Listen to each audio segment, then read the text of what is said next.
All right, what's up, everybody? Welcome back. This is the final recap of this marathon buildup. 16 weeks ago, I decided, you know what, we're gonna run a marathon. Races were starting to come back. Been kind of running without a whole lot going on, and I was like, you know what, let's just give it a shot. Let's go out there and let's just see what we can do. And 16 weeks later, we got to the finish line. Um, the race was interesting. Did I hit my big goal that I was really hoping for? Not quite. But looking back on it, because recording this is a few days out. About 3 days out of the race, and I've had time to kind of think about it, reflect on it. And I think it went well. Um, you know, Going into it, I was like, okay, training's been going well, like nutrition's great, all this other stuff. But you know what? It's still a marathon. No matter how ready you are for it, there's always the chance of something going wrong. Looking back on it, you know, actually, let's just do a little recap of the race, and then we'll kind of look back at what's going on. So heading into race day, I was looking at air quality, and air quality wasn't great the couple days leading into it, and I was getting a little worried on that.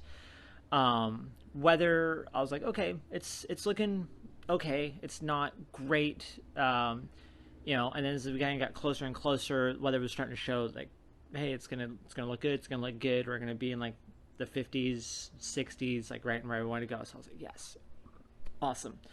Air quality, like I said, up till like the morning of, I really had no idea what air quality was going to look like. And so woke up race morning, had breakfast, had my coffee, got in the car, drove up to the starting line. And once I got there, pulled my phone out, looked, AQI was down in the green. I was like, yes, things are looking up. So headed down to the starting line, did a little bit of a jog, warmed up, did some drills, feeling good, feeling ready to go, and gun goes off. I go out, and I'm checking my watch, making sure I'm kind of on pace. First half mile or so, I was a little bit ahead of pace, but nothing too bad. Settled in, and man, I was running, and it felt like there was not a whole lot going on. Um, I hit, first mile, second mile, third, and I'm like, man, like I've had recovery runs that were harder than this. I just felt like I was just chilling. Um, Once we got a couple miles in, started kind of looking around, chatting with the people around me. Like, hey, what are you guys shooting for? What are you shooting for? And we were all kind of a group that were like, hey, like if everything goes right, I think 2:45 would definitely be in the books. So we're like, awesome. So we're rolling probably about 6:15 ish. I think my original goal was like, hey, if I'm, 6:15, 6:20 pace, I would be happy.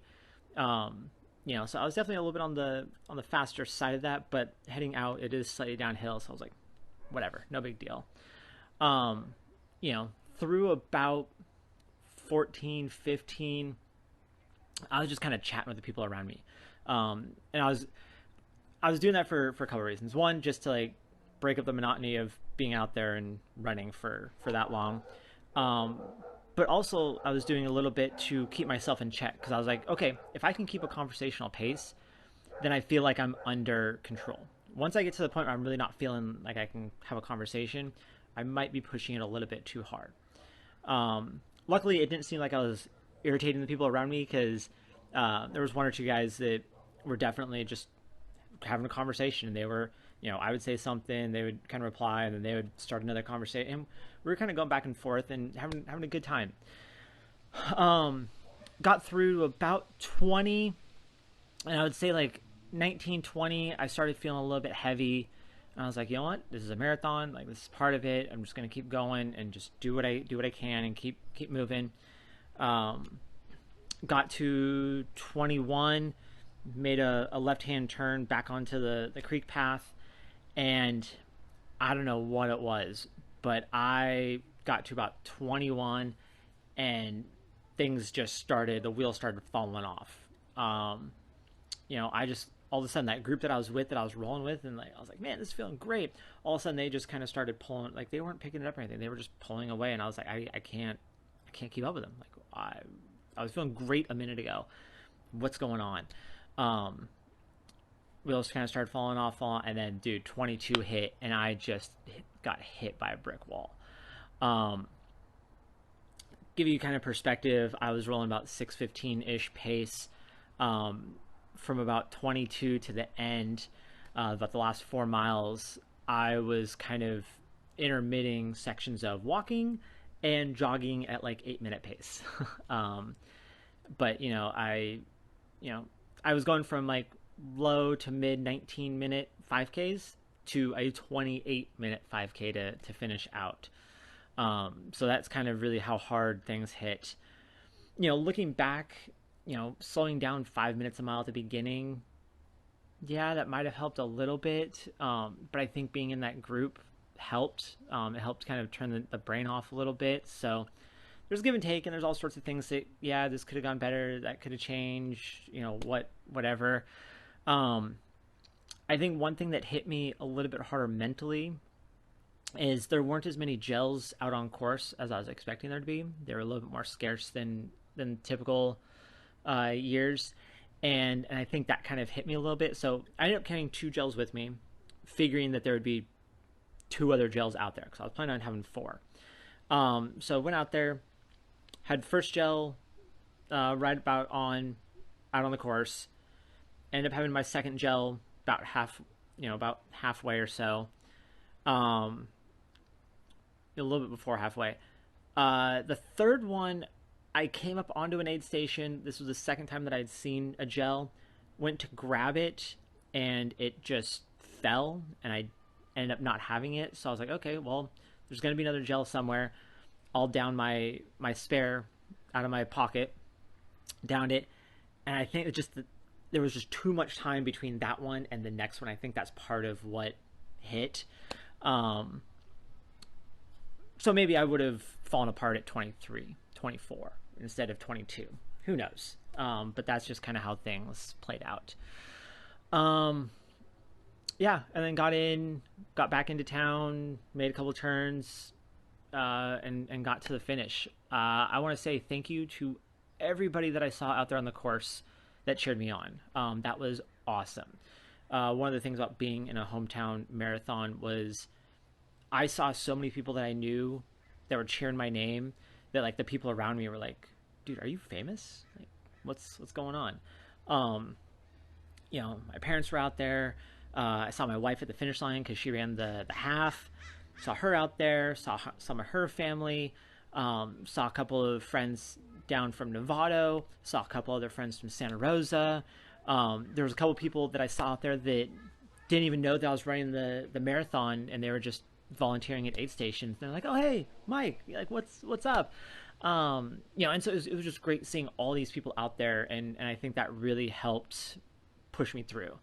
So I just want to say thank you to everybody that showed up.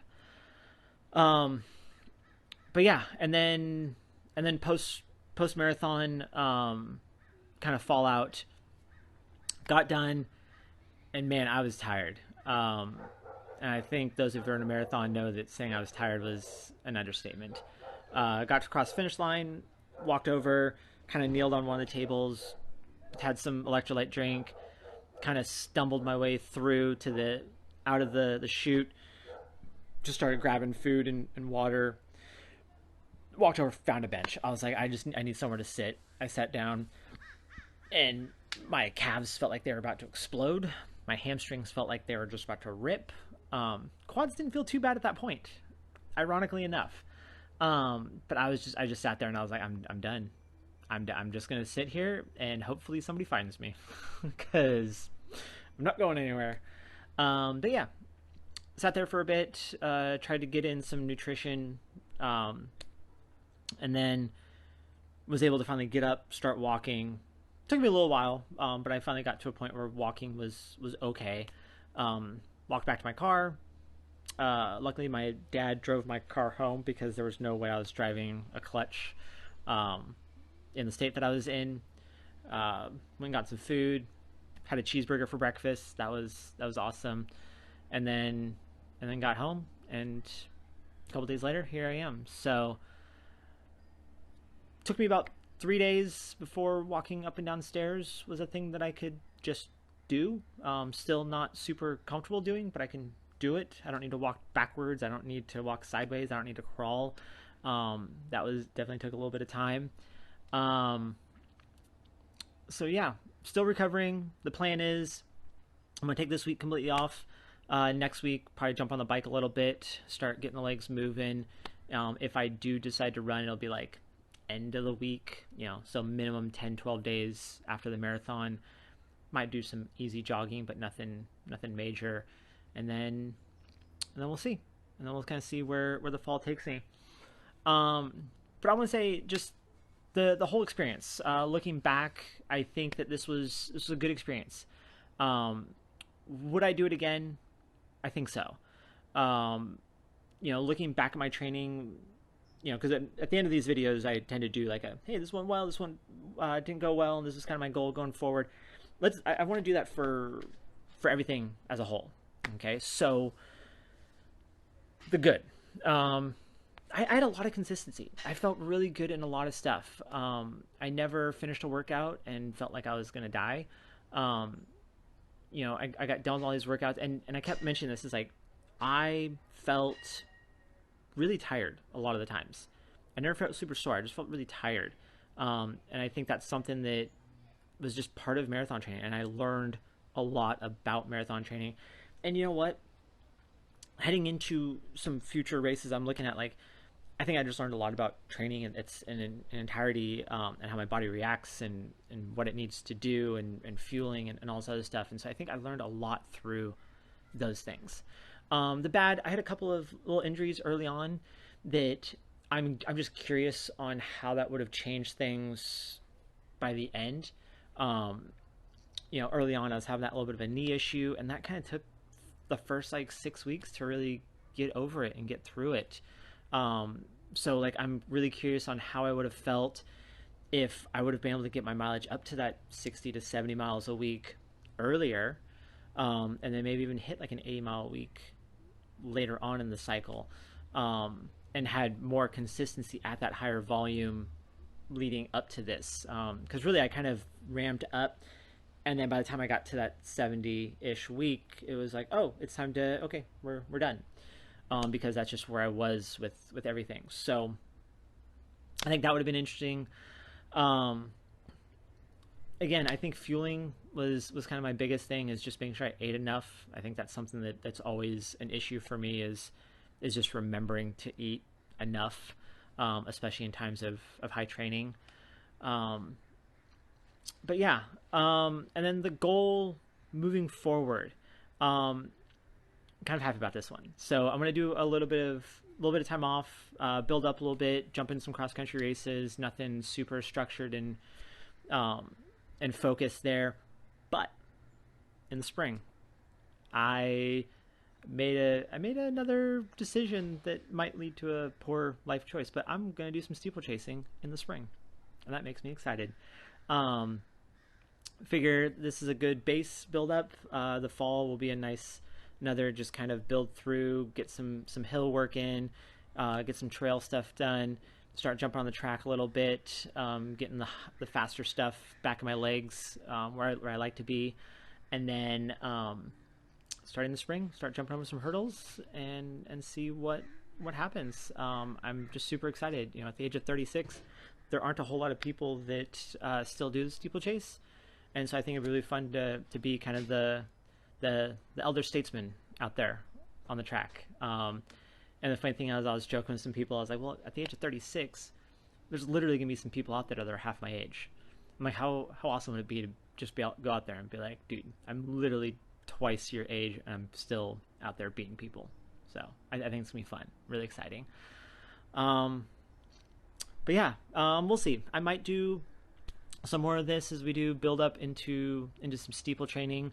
I think it'd be fun to do a little bit more production for maybe some like steeple workouts, going over some steeple drills. I think there's a lot more technical stuff when it comes to the track. I was talking to my wife. One of the things that makes me so excited about getting back on the track is I think it's just me and my personality. I'm not as much of a grinder as it needs to be a marathoner. For racing, I feel like a little more nuanced is a little bit better. Being able to get into a pack and follow moves, make moves, have that technical aspect of hurdling and just kind of all the other knowing when to do things and when to not do things, picking your line, figuring out where to be in the pack, like all these other things that are going on the track. I really enjoy and I really miss. And so those are also really reasons that I'm excited to get back out there. So yeah, I don't know what else really to talk about. So I think this would be a good place to call it. Again, if you guys enjoy this, let me know. And first of all, you can follow me on Strava for in the meantime. But then I would love to kind of do some more of this stuff in the spring once it's time to start getting ready for the track. And when I say steeple stuff, that doesn't mean that I might jump into a mile here or there, or a track 5K or whatever. So we'll see. Got some new shoes. Got to break them in. We'll see how it goes. All right. Until next time. Happy running.